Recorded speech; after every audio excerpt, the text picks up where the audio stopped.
So we're wheel to wheel outside the restoration shop here at Wheels Through Time. Welcome back to the Drive for History. This week we've been focusing on rare American board track racing motorcycles. And today I wanted to highlight a couple of the bikes that still get raced today. Now, as you guys heard before, board track racing started in 1909, 1910, and was really one of America's most popular sports through the 1920s. Today, there's still a large contingent of guys still actually out there racing these 100-year-old motorcycles and going fast. So today we've got my 1924 Harley-Davidson half-miler and my 1922 half-miler out here for you guys to see, and we're going to crank up the 22 bike here very shortly. So these two machines actually were built over a span of years. Started out really for me watching my dad while I was growing up at all the antique motorcycle meets. My dad would actually get together with a big group of his buddies, and they'd actually race their old board track racers. Probably last 30 or 35 years, guys have been making hot laps out on the track, and it's actually become quite competitive. So nowadays there's no board tracks out there, so we're forced to race on dirt tracks and paved tracks wherever we can. So still today, there's 4 or 5 events throughout the year that we get to go race these machines. And like I said, guys are getting competitive and guys are going fast. Both of these machines regularly are approaching 100 miles an hour on the half-mile tracks. This machine actually just placed second recently down at Billy Lane's Sons of Speed event in New Smyrna, Florida. That's a half-mile banked paved oval. So this is the closest thing that we've got to actual board track racing is the Sons of Speed event down there in Florida. Bank track, big banking, I think it's right around 25 degrees. And again, we're hitting speeds right close to 100 miles an hour. The racing has gotten really, really competitive. So what we've got here, guys, as you can see, we've got the 1936 Harley-Davidson UX Flathead, and my dad's lined up as a starter bike. Now, the board track racers, no brakes, no clutch, direct drive. So when these motors are running, the wheels are spinning. So the way that we fire this bike, oftentimes on some of the smaller displacement engines, we can just grab the rear wheel and flick it to warm the bike up on the rear stand. During the race, these bikes are actually push started, and it's a rolling start, a little bit like NASCAR, but rather instead of pole position, everybody lines up across the track, and when you see that flagger drop the green, it's time to go. Now, this bike is quite a special machine. I've got probably well over 100 hours into the development of this engine. This machine behind us, I've been racing this bike since 2011, and really just saw my dad out there having so much fun with all of his buddies, and thought, you know what, I'd love to build a bike, restore a bike, and see if I can get out there and make the hot laps with them. So this machine since 2011 has been really a regular at many of the antique bike races. And it's won quite a few checkered flags. I'm quite proud of it. This machine is 61 cubic inches. It's a single cam engine. So what we're doing, the racing engines nowadays are so ultra rare that we're really kind of hesitant to get out there and put them through their paces. The last thing you want to do would be blowing up an authentic 19 teens or 20s Harley-Davidson racing engine. It'd be kind of like lighting your brand new truck on fire. So this machine is actually made up with a 61 cubic inch single cam Harley-Davidson road model engine that we've hopped up into quite a fire breather. Now, right now, this machine is apart. We had some engine troubles down at the last race. So as you can see, there's no push rods. There's a few pieces missing from the engine. This one here will be coming apart here real shortly, and we'll be jamming her back together for the next race. Now, the 1922 Harley-Davidson here, this one here makes some great noise. 61 cubic inch classes back in the day for board track racing. Down at the race in New Smyrna, they have a 61 cubic inch class. Just this past March, they created the unlimited class, so machines of any displacement are allowed to race. This particular motor right here is 92 cubic inches, if you can believe that. So that's 150% of the size of the one behind me here. It makes some absolutely great noise. Now, when I built this engine, it was really just an experiment to see how volatile we could make it. And the thing is really on the verge of blowing up every time we run it. It's got tiny little light pork chop flywheels. It revs like you wouldn't believe, revs like a Ducati.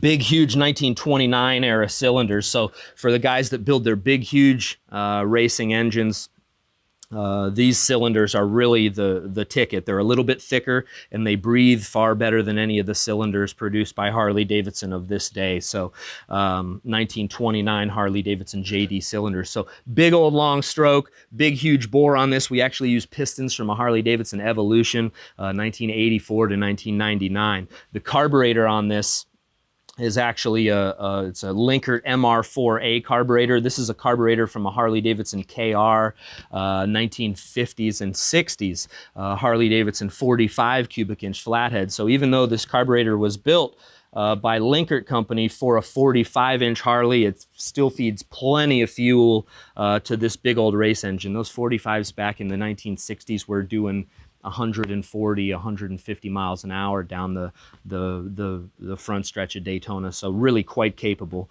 And again, the machine is basically built to be as powerful as I could make it. It's got a Morris Racing magneto. This is actually a newer model magneto that we adapt to the engines. Sits in the same place as a standard Harley Bosch magneto. It's just got a little bit more modern components inside of it. So again, single cam racing engine, a hopped up stock engine, and the thing really makes great power. Now, when I built both of these bikes, had to use a considerable amount of replica parts. Now, keep in mind, board track racers today, they're virtually unobtainable. Here at the museum, we've got a collection of over 20. It's probably more than you can see anywhere else in the world.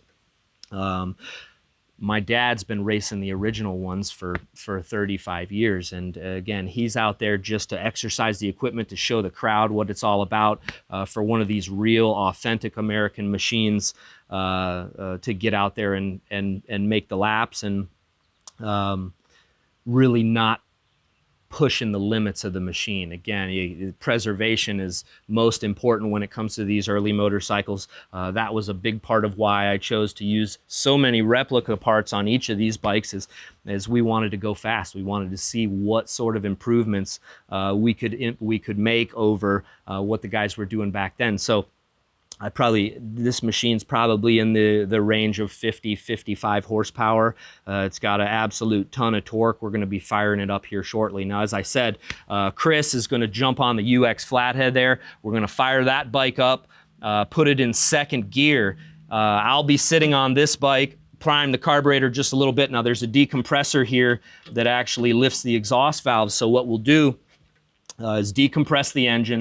Chris will drop that clutch and get both wheels spinning, and once we've built up enough momentum, you can drop that decompressor and fire this thing right off. So virtually identical to the 1920s short track racing machines, just a few exceptions as far as safety goes. One of the big differences are the tires. Now, back in the day, they used clincher tires. A clincher tire is really kind of a primitive bead arrangement. They take lots of air pressure, but they're prone to blowing off the rim, especially at speeds. Nowadays, they make reproduction clincher tires that look the part, but they just aren't quite as safe as a new modern drop center rim. So what we did here, rather than run the big 28 by 2.25 racing clincher tires, we laced up to the original hubs a drop center aluminum rim. We run an Avon Speedmaster racing compound tire, so the tires are ultra sticky. Actually, you can see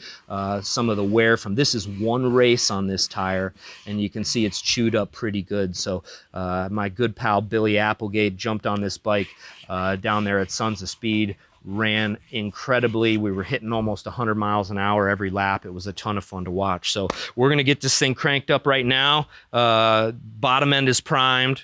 Gas is on. Chris, let's go ahead and fire up the UX. And Andy, if you want to hold these two bikes together and keep these two wheels from separating, then we'll be set. So, one sec. A little bit of prime. Got fuel in the throat. Ready when you are, Chris.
you have it, guys. 1922 Harley-Davidson 90 cubic inch half-mile race bike, 100-mile-an-hour machine.